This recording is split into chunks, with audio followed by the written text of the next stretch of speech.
மதுரை மேற்கு தொகுதியில்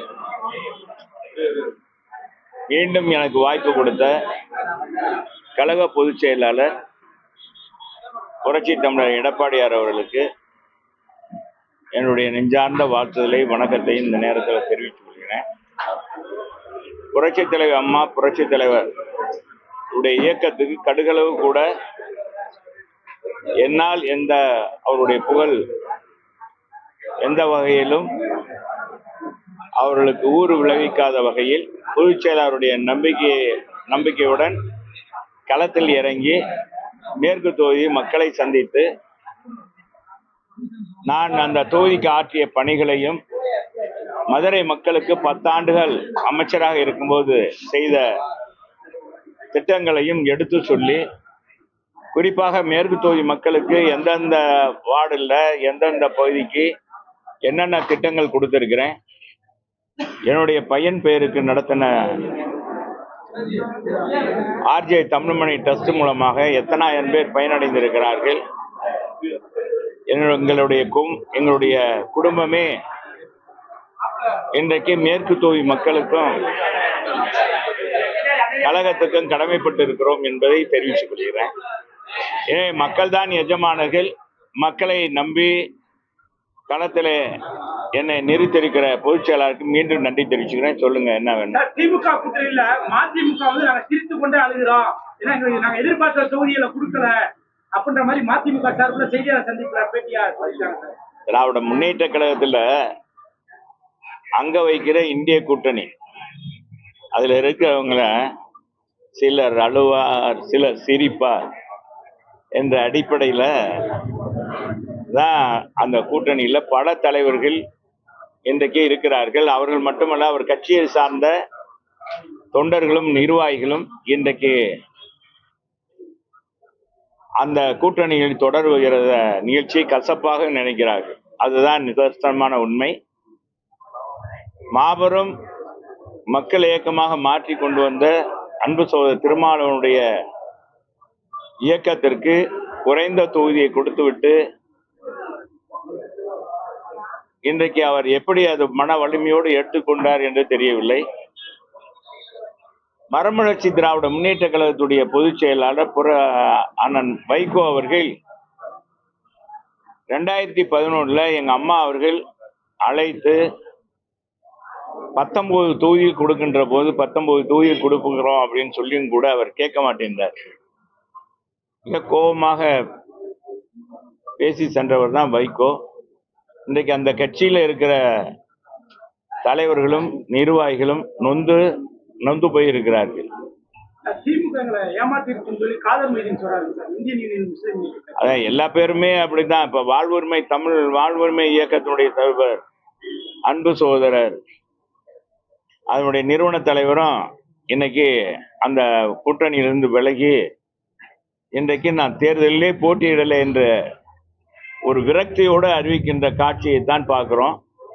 ஆனா இதுக்கு நேர்மாறாக தேசிய ஜனநாயக கூட்டணியில் அங்க வைக்கின்ற கட்சிகள் அத்தனை பேருமே எங்களுடைய தலைமை கழகத்தில் மகிழ்ச்சியோடு அந்த ஒப்பந்தத்தை ஏற்றுக்கொண்டு தமிழகத்தில் தேசிய ஜனநாயக கூட்டணி மலர வேண்டும், மக்கள் விரோத ஆட்சியை முடிவு கட்ட வேண்டும் என்ற அடிப்படையில் இன்றைக்கு பயணத்தை புறப்பட்டிருக்கிறார்கள். நேற்றைய தினமே எங்க பொதுச் செயலாளர் நம்முடைய மயிலாப்பூர்ல பிரச்சாரத்தை தொடங்கி விட்டார் என்பதையும் தெரிவித்துக் கொள்கிறேன். தொகுதியில அதிமுக போட்டியிடாம பாஜகவுக்கு சீட்டை ஒதுக்கிட்டீங்கன்னு சொல்லி யாருங்க? முக்கிய அமைச்சர்கள் இருக்கிற தொகுதியில அதிமுக போட்டியிடாம பாஜகவுக்கு ஒதுக்கிட்டீங்க. அந்த மாதிரி 14 தொகுதிகள்ல 14 அமைச்சர் தொகுதியில அதிமுக கண்டெஸ்டே பண்ணல சார், என்ன காரணம்? அதெல்லாம் எங்க பொதுச் செயலாளர் பார்த்து அது தோழமை கட்சிகளுக்கு பகிர்ந்து அவங்க தோழமை கட்சிகளும் அதை விரும்பி இருப்பார்கள். அந்த கட்சிக்கான வெற்றி வாய்ப்பு அதிகமாக இருக்கும். அமைச்சர்கள் இன்னார்ன்றதான் கிடையாது. தேர்தலில் மக்கள் தான் எஜமானர்கள். தேர்தல்னு வந்து விட்டா அமைச்சராவது யாராக இருந்தாலும் எல்லாம் ஒன்றாகத்தான் மக்கள் பார்ப்பார்கள்.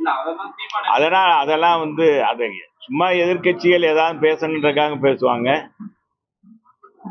இன்னைக்கு தான் எங்க பொதுச் செயலாளர் அதுக்கு ஒரே வார்த்தை சொல்லிட்டார். 210 சட்டமன்ற தொகுதியிலும் அண்ணா திராவிட முன்னேற்ற கழகம் தலைமையிலான தேசிய ஜனநாயக கூட்டணி வெல்லும் என்று சொல்லிவிட்டார்.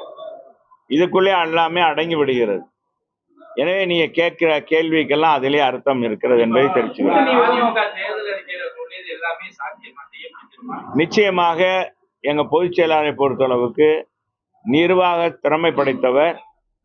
கொரோனா காலத்துல அரசாங்கத்துக்கு 5 பைசா கஜனாவுக்கு வராத நேரத்திலும் கூட சிறப்பாக நிதி நிர்வாகத்தை பயன்படுத்தி அதை சரியான முறையில் பயன்படுத்தி அனைத்து மக்களும் அன்றைக்கு வேலைவாய்ப்பு இல்லை என்றாலும் கூட சிறப்பாக அவர்களுக்கான திட்டங்களை கொடுத்து ஏறத்தாழ 11 மாதங்கள் விலையில்லா சமையல் பொருள், விலையில்லா அரிசிகள் கொடுத்து அவங்க போதும் போதும் என்ற அளவுக்கு பொருட்களை கொடுத்தவர் புரட்சி தமிழர் எடப்பாடியார். கொரோனா காலத்தில் 2000 ரூபாய் 1000 2000 ரூபாய் கொடுத்தவர். கொரோனாவை அடுத்து வந்த பொங்கல் தொகுப்பாக 2500 ரூபாய் கொடுத்திருக்கிறார். இப்பொழுது சொல்லிவிடுறேன், இப்பொழுது எங்க தேர்தல் அறிக்கையில இனிமேல் ஒவ்வொரு ஆண்டும் பொங்கல் தொகுப்போடு இது 1000 ரூபாயும் கொடுக்கப்படும் என்று அறிவித்திருக்கிறார். ஆக அவருடைய நிதி ஆளுமை என்பது எல்லாருக்குமே தெரிந்த ஒன்று. எனவே அதையெல்லாம் எங்க பொதுச் செயலாளரே நேரத்தே சொல்லிவிட்டார். எல்லாமே எங்களுடைய அந்த வரவு செலவை எப்படி பெருக்குவோம் என்பதெல்லாம் எங்க பொதுச் செயலாளருக்கு தெரியும். அது சிறப்பாக செய்வார். திமுக மாதிரி 525 வாக்குறுதியை கொடுத்து விட்டு இன்னைக்கு 4 பங்கு கூட நிறைவேற்றாத கட்சியாக அண்ணா திராவிட முன்னேற்ற கழகம் இருக்காது. மக்களுக்கு அறிவித்த அத்தனை திட்டங்களையும் நிறைவேற்றுவதற்கு அண்ணா திராவிட முன்னேற்ற கழகத்தின் தலைமையிலான எங்களுடைய பொதுச் செயலாளர் புரட்சி தமிழர் எடப்பாடியார் நிறைவேற்றி காட்டுவார். சிறப்பாக இருக்கிறது. ஏற்கனவே 3 முறை 5 அறிவிப்பாக அறிவித்தார். அதை நாங்கள் எல்லா இடங்களுக்கும் சென்று மக்களை சந்தித்து கொடுத்தோம். எல்லோருமே அதை வரவேற்றார்கள். குடும்பத்துக்கு 1000 ரூபாய் 10,000 ரூபாய் வழங்குவது, எடுத்த உடனே 10,000 ரூபாய் வழங்குவது என்பது மக்கள் எல்லோருமே இன்றைக்கு எவ்வளவு தூரத்தில் அவங்க கஷ்டப்படுறாங்க என்பதை ஒரு அறிந்து கொண்ட சாதாரண நிலையிலிருந்து அந்த மக்களை பார்த்த ஒரு முதலமைச்சர், ஒரு தலைவர் யாருன்னா எங்க புரட்சி தமிழர் எடப்பாடியார் தான். 10,000 ரூபாய் வழங்கி பெண்களுக்கு குலவிளக்கு திட்டத்தின் அடிப்படையில் 2000 ரூபாய் மாதம் மாதம் அனைத்து குடும்ப பெண்களுக்கும் வழங்கப்படும் சொல்லிட்டார். அதையும் ஒவ்வொரு குடும்ப அட்டைதாரர்களுக்கும் பிரிஞ்சு வழங்குவோம் சொல்லியிருக்கிறார். இன்னைக்கு கதாநாயகனாக திகழ்வதே அண்ணா திராவிட முன்னேற்ற கழகத்துடைய தேர்தல் அறிக்கை. அதை தொகுத்து வழங்கிய எங்க புரட்சி தமிழர் எடப்பாடியா தான் இன்றைக்கு டாப். மற்றதெல்லாம்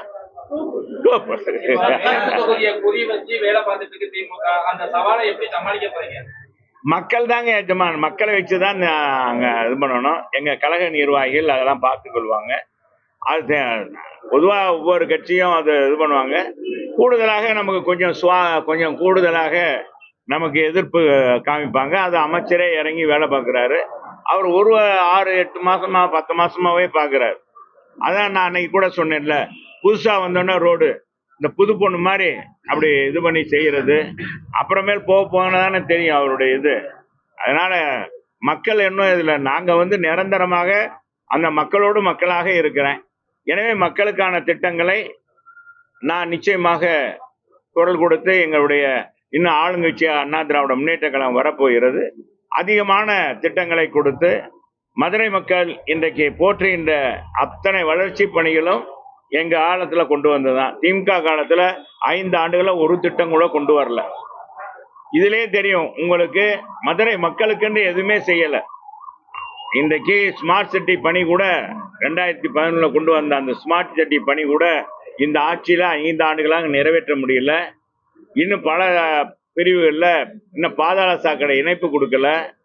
முல்லை பெரியார் கூட்டு குடிநீர் திட்டம் இன்னும் சரியாக வழங்கவில்லை. அது 24 மணி நேரமும் கொடுக்க வேண்டும். அதான் அது முறை. இன்னைக்கு பாத்தீங்கன்னா நிறைய சர்ப்ளஸாக வாட்டர் வருகிறது. 225 MLD வருகிறது. அதை முறையாக இவங்க அதை நீரோட்டம் பார்த்து அதனுடைய ஒவ்வொரு தொட்டியில் இருந்தும் எவ்வளவு இறக்க வேண்டும், எவ்வளவு வீடுகளுக்கு போகுது என்பது தரமான பைப்புகள் பதிக்கவில்லை. ரோடுகள்லாம் பார்த்தீங்கன்னா எங்களுடைய பகுதி செயலாளர் 72வது வார்டு மாமன்ற உறுப்பினர் நான் ஏற்கனவே ஊடகத்துல கூட சொன்னேன், சிமெண்ட் ரோடு போட்டாங்க. சிமெண்ட் ரோடு போட்டு 10 மாசங்கள் கூட அதான் 10 மாசம் கூட 10 மாசம் தான் ஆகுது. 10 மாசத்துல அந்த சிமெண்ட் எல்லாம் போயிருச்சு. வெறும் குழியா கல்லா தான் இருக்கு. நீங்க கூட போய் பார்க்கலாம். நம்ம இதுல திருவள்ளுவர் நகர்ல போய் பார்த்தீங்கன்னா பெரிய சாலை, முக்கிய சாலையில அந்த மாதிரி இருக்கு. இது பூராமே இதெல்லாம் தரமற்ற ஒப்பந்தக்காரருக்கு கொடுத்ததன் அடிப்படையில தான் இது நடக்குது. இப்ப திமுக தேர்தல் நிலைமை என்ன சார்? அதெல்லாம் அவங்ககிட்ட தான் கேட்கணும். சரி, நன்றி.